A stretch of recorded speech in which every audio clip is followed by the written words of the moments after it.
The Hollywood Beat looks at movies. I'm Tandy Culpepper. And I'm Reba Merrill. Yes, you are, darling. Okay, we're starting. Well, first of all, let me say we've got two films that are not exactly the same and don't really have anything in common, except that they are not nominated for Best Picture, although either one of them could have been, which I will, I would go to the mat saying these are quality films.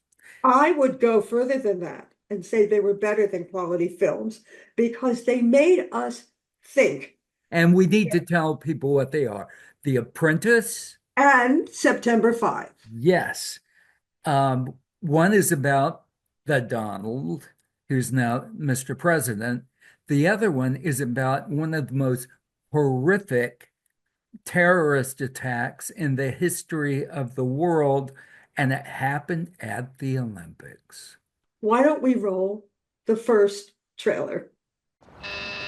Yes. Hello, this is Donald Trump from Mr. Cohn. Thank you so much. Donald who? Roy Cohn, nice to meet you. The Roy Cohn from all the papers. Yeah, you're brutal. Guilty as charged.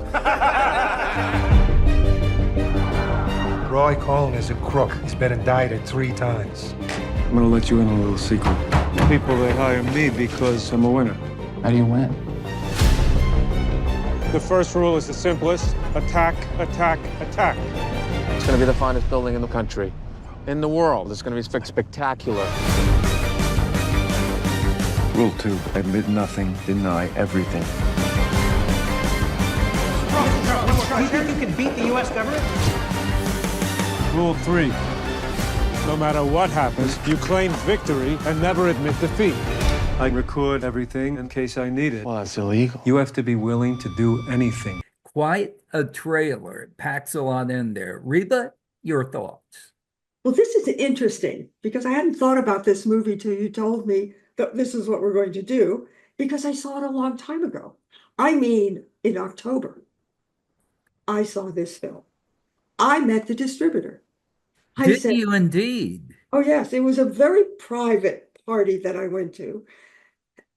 And when I was invited and I thought, do I really want to go? I thought, oh, what could it possibly be?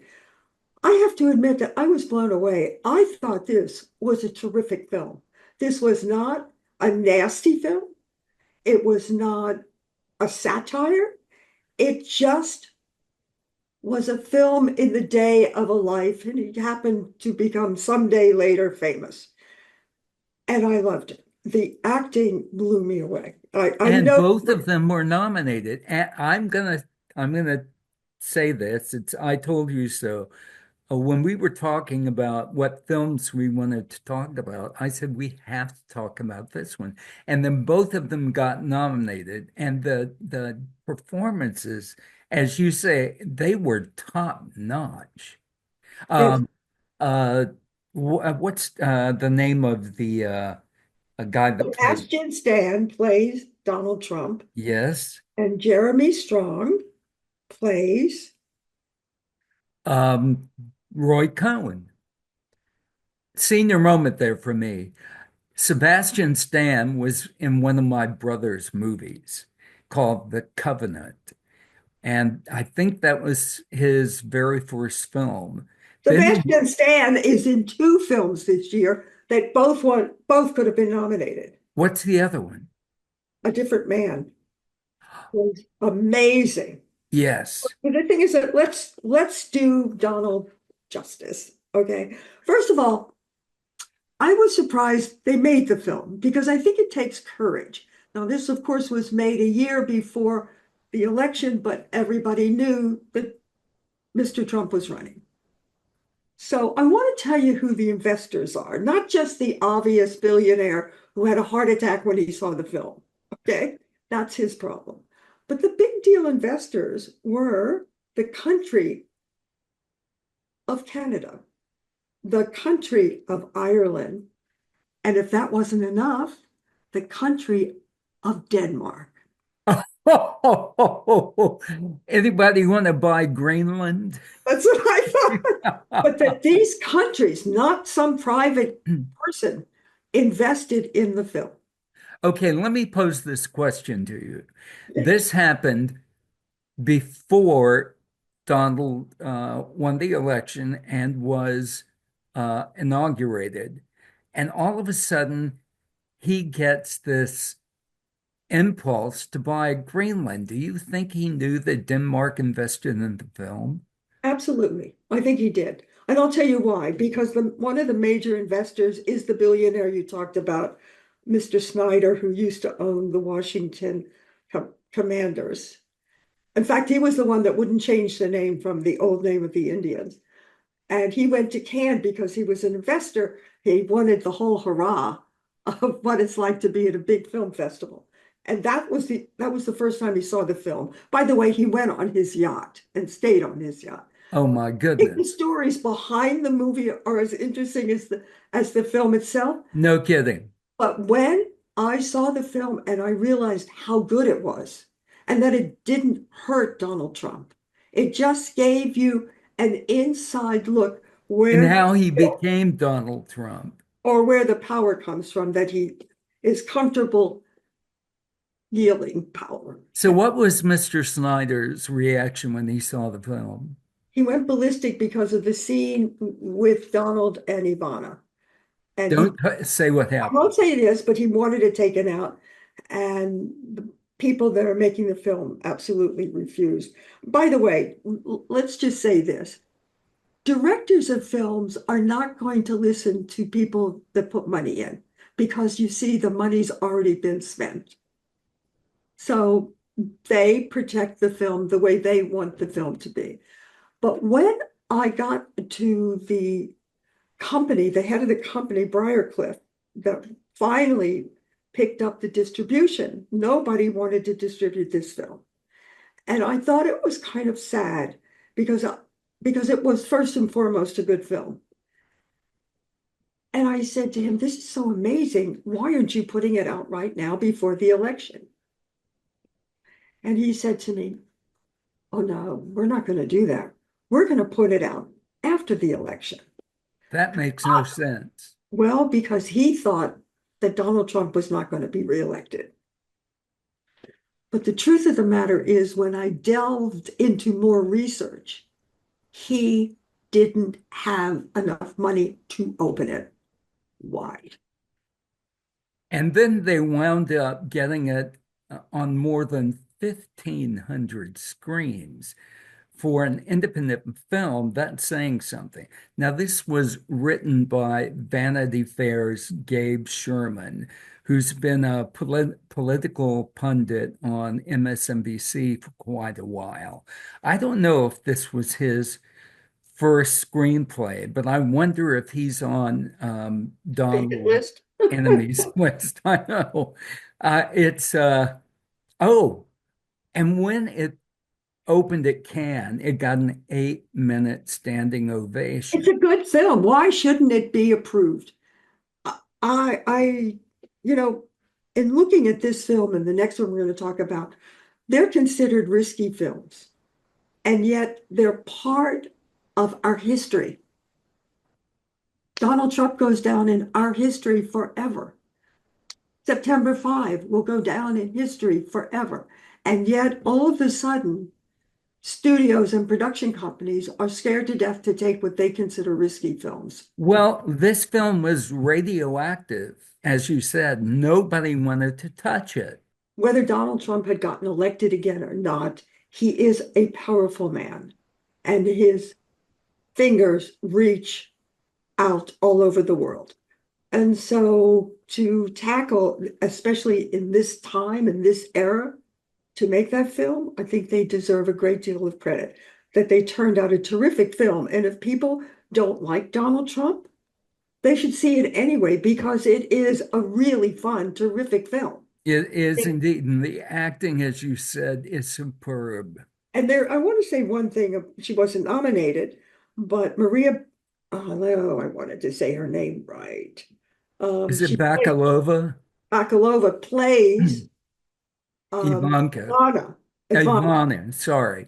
And this is what's interesting. She and Sebastian Stan are from the same country. Really? Mhm. Didn't know that. So Sebastian Stan is Romania, from Eastern Europe. yes. So I thought that was interesting. I mean, that they did two people from the same country end up playing married. Let's By the way, talk. that should get a casting award because I thought the casting was great. They made them see, I'm never surprised when Hollywood makes, if they're doing a famous or a person that we know what they look like. I don't know how they do it, but they make them look like that person. And that's what took my breath away when the film started. And when we got to Ivana, because I interviewed Maria, so she doesn't look like that at all. And so they did a really good job in what it looked like. And I think they did a really good job in the feel of the movie, what the apartment looked like. When you Let's put Trump, the president politician, aside and talk about the fact that there's this wet behind the ears guy who desperately wants to get out of Queens, where his father has a real estate empire, but it's lowbrow. He wound up making these claims that he was going to build these terrific things. And I think, high-end hotel out of a dump. Oh, yes. And he winds up meeting this attorney, Roy Cohn, who takes him under his wing and teaches him how to be successful. the success that he wants to be. And I found that the attorney Roy Cohn taught Donald 3 rules, which I wrote down. The first one is attack, attack, attack. Isn't that familiar? Yes. The second rule is admit nothing and deny everything. Oh, have we seen that for how many years now? Exactly. And the third one is claim victory no matter what, never admit defeat. 2020. Was the perfect example. Exactly. So have we run this course? Is there more you want to say? No, I think the only thing I want to say is I was surprised pleasantly, and I was pleased that it was acknowledged with the 2 Oscar nominations for Best Actor, for Sebastian Stan playing Donald Trump, and for Jeremy Strong playing Roy Cohn. Thank you. Let me make this pronouncement. We are doing this before the Oscar ceremony. I wonder, you have told me that the Oscars can sometimes be unpredictable. I don't think Sebastian has a prayer in hell of winning Best Actor. I think Adrian Brody has that locked up. But Jeremy Strong could be the dark horse. What do you think? I'm not going to say anything because it might imply where I'm voting. And the one thing as an Oscar voter is that you can pull my hair. You can put your thumbs in my eyes, but I will never tell you how I vote. Okay, fair enough. Let's move on now to September 5. The trailer for this is hypnotic because it takes place in such cramped quarters, which you will speak about later. So let's take a look at that trailer now. Ready, camera one. Hit it. Good morning, I'm Jim McKay speaking to you live from the Olympics in Munich, West Germany. Talk me through the day. Starts with volleyball, then there's boxing. Good. It's America versus Cuba. Sure you want to bring in the politics? It's not about politics. It's about emotions. clear. Great job, everyone.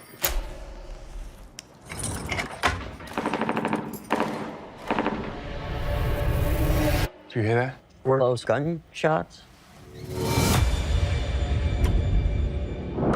What's the situation? The police are reporting that armed terrorists have attacked the Israeli athletes. There's a hostage situation going on right now in the Olympic Village. So, great trailer. What are your thoughts on this film, Reba? Well, since I love history, no matter whether it's frightening or fortunate, I love it. Maybe if we would be a good idea if we could learn from it and not keep repeating it, but that's another point. I loved this film. And I know that I was still, had just gotten back from London, living in London.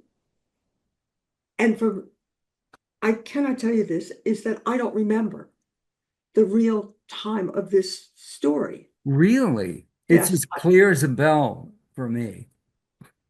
But once I saw the film, I was really hit very hard in two ways.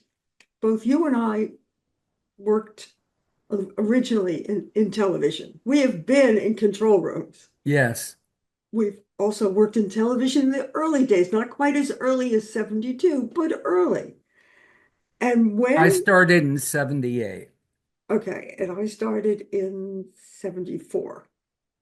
And so the thing is that I always took for granted that my television stuff that my director did was always up to date and fabulous. And it wasn't until I started watching this film, more so in doing the research for the film, is that I found out that they had decided to use the original equipment. And then to find equipment from 1972, they actually went to museums and begged to borrow it. And then after they got the equipment that they begged to borrow, they had to find somebody old enough who was Who knew around. how to use it? So right off the bat, that set a tone for me. And this is something, this film I love. And now I know you're not going to fight me on this. No. I'm right there with you.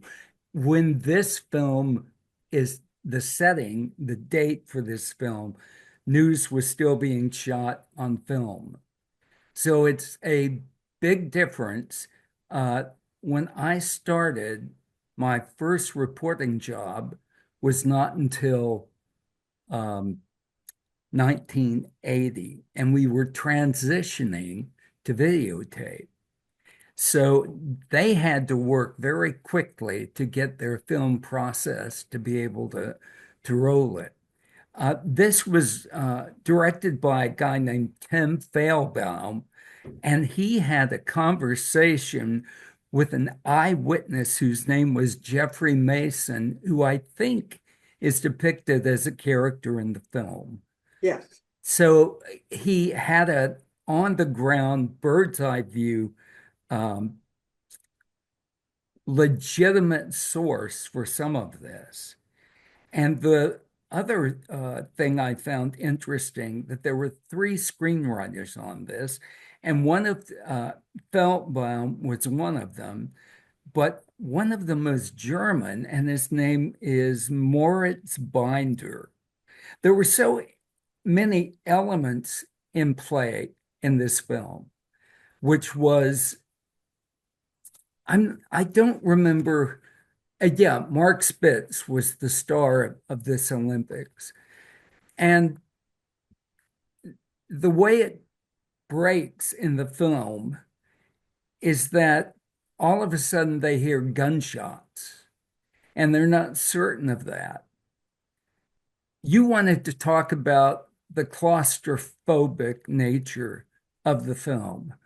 What was the first thought you had about it was like they were shooting in a submarine?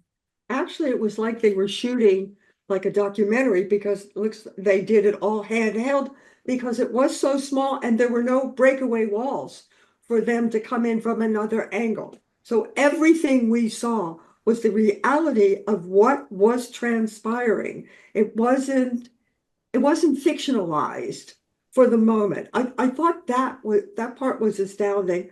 Also, the technology. I tried to allude to it in the beginning of our conversation, but the biggest thing, and it doesn't give anything away about the movie, is when they had to call CBS. I'm sorry, because I know what we live with now, 24-hour, 24/7 news, programs, entertainment, anything you want from any part of the world that you want. Guess what? To get this up to America, their time was running out on their satellite time. There was only one satellite that was servicing network stations, and their time was running out. And when they called CBS to beg, this story is breaking right before them. Please let us use your satellite time. And they did, of course, and then they were allowed to put their name at the bottom. But I think the thing that got me, because I had to do research to bring back my memory, is that the terrorists saw what America and the world saw. So they knew exactly what the police were going to do. And if there was a mistake, it was that mistake. It took them a while to figure that out. And once they did, the police came in and made them shut everything down.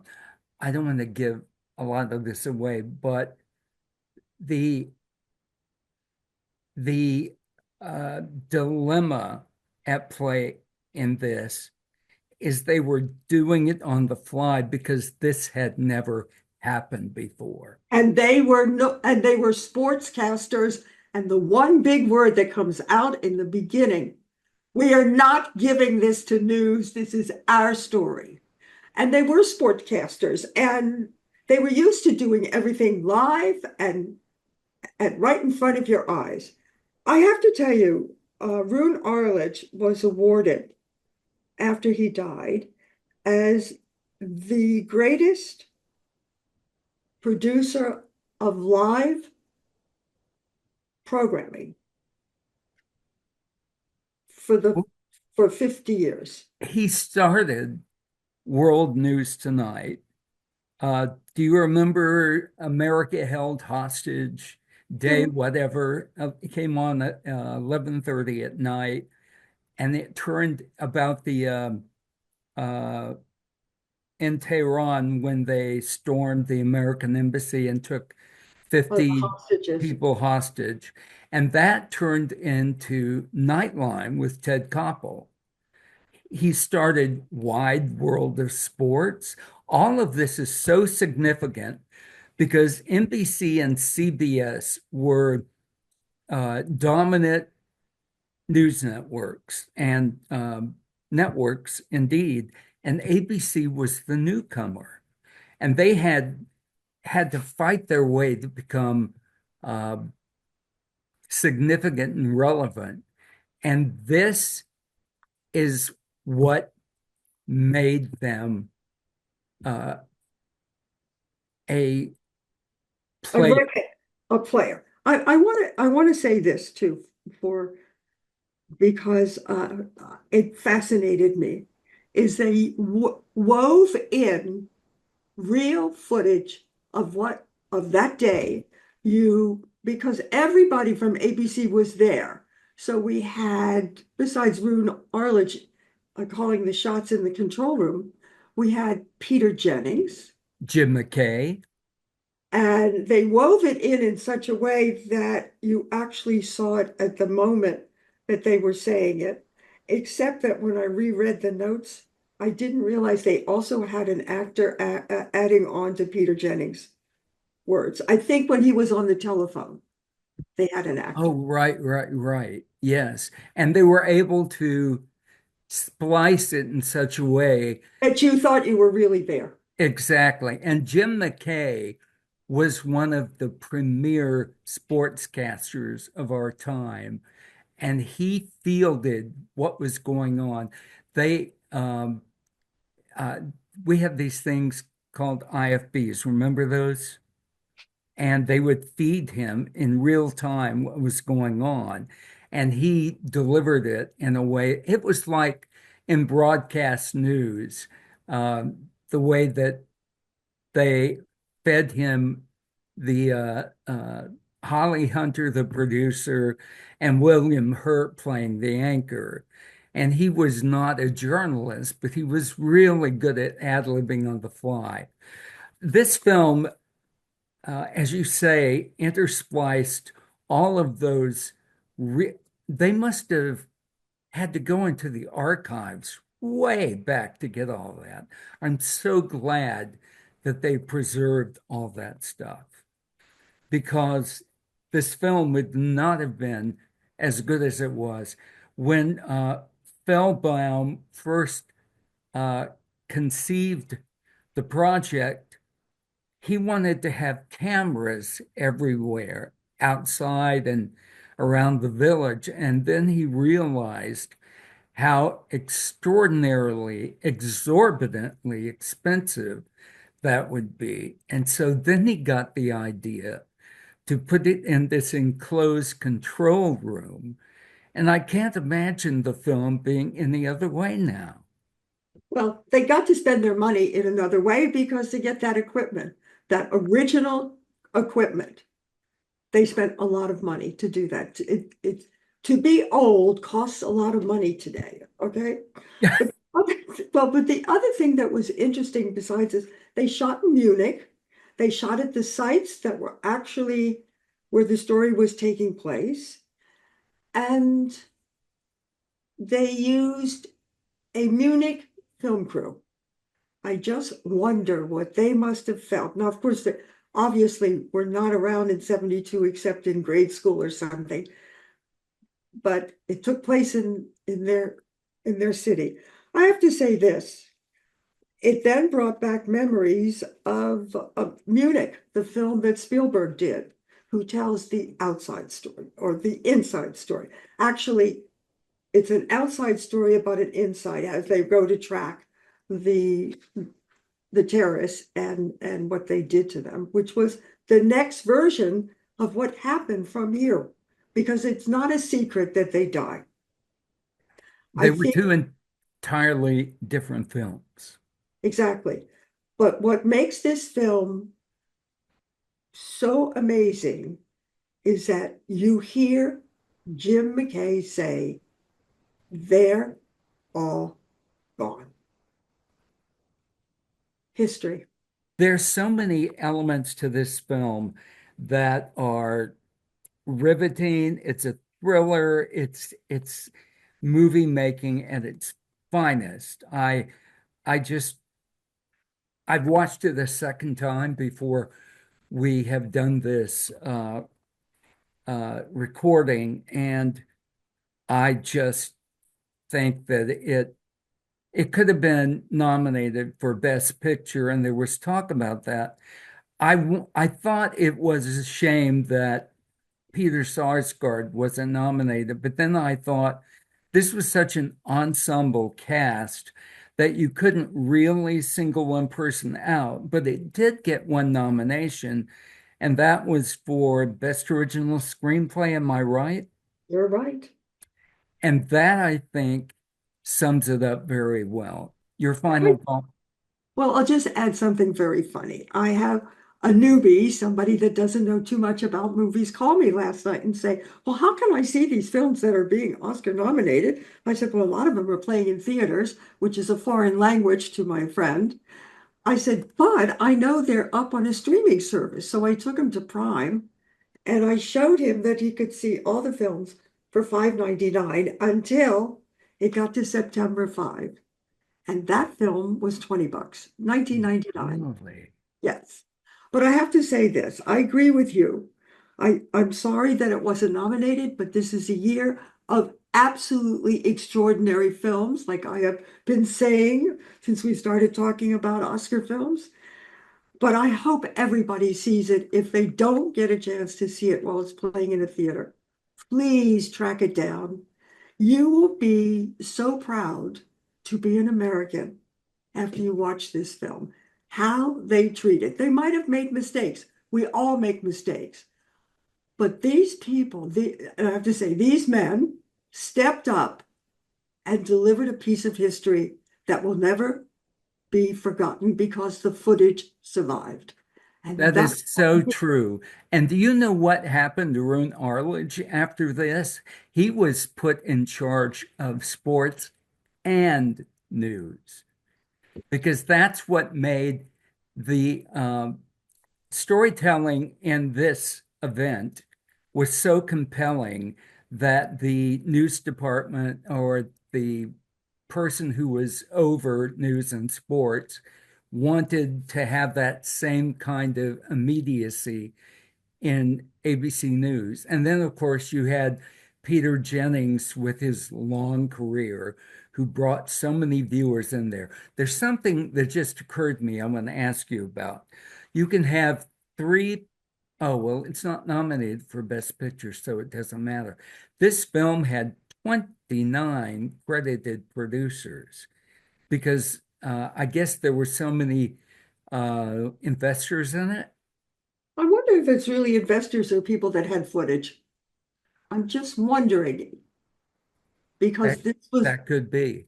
This was being covered big, so I can't say. And yes, you can only have three, no matter which film it is.